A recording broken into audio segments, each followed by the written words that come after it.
Yesterday, the NCAA opened the door. While details still need to be worked out, they'll soon allow private businesses to pay college athletes for their name, image, and likeness. This comes just weeks since California passed a bill allowing athletes to be compensated. Now, State Senator Megan Hunt is looking to pass something similar in Nebraska. Reporter John Kipper tells us this type of bill is nothing new in this state.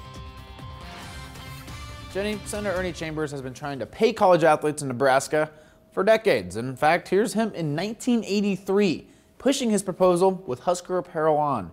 But now, 36 years later, Senator Megan Hunt says now is the moment to pass the bill in Nebraska.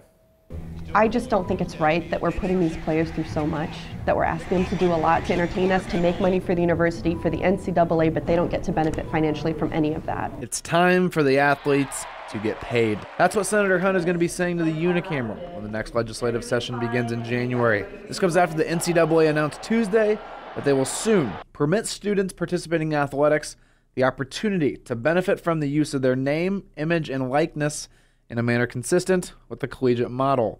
So Hunt wants to open the door legally for players to get paid when businesses use their name, image, or likeness, while also remaining on scholarship.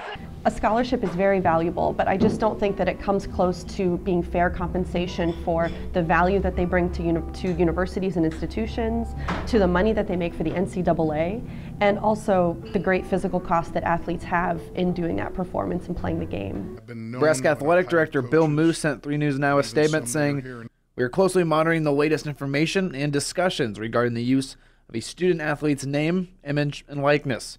We appreciate that the NCAA has provided guiding principles and is taking steps to address this on a national basis. We will continue to engage with the Big Ten and NCAA on this important topic." Seems like Nebraska state senators will need convincing. State Senator Robert Clements says he hasn't made a firm conclusion, but his first impression is to keep the status quo. I'd rather they kept their amateur status, and they're getting most of them getting a full scholarship to get an education, and right now I don't support the idea.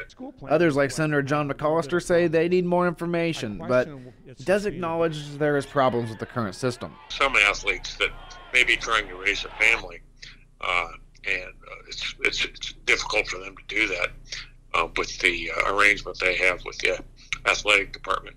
Ultimately, Hunt, who represent parts of Midtown, Benson, and Dundee, thinks she could convince her more conservative colleagues. You know, this is essentially a free market bill, so I don't see why this is something that conservatives couldn't support. It gives athletes the ability to make money off their own hard work, and it lets the market decide what it is that they're going to make. Now, Hunt also says the bill wouldn't cost the states or the university any additional money, as it would be up to private business to pay the athletes. Reporting in studio, John Kipper, 3 News Now.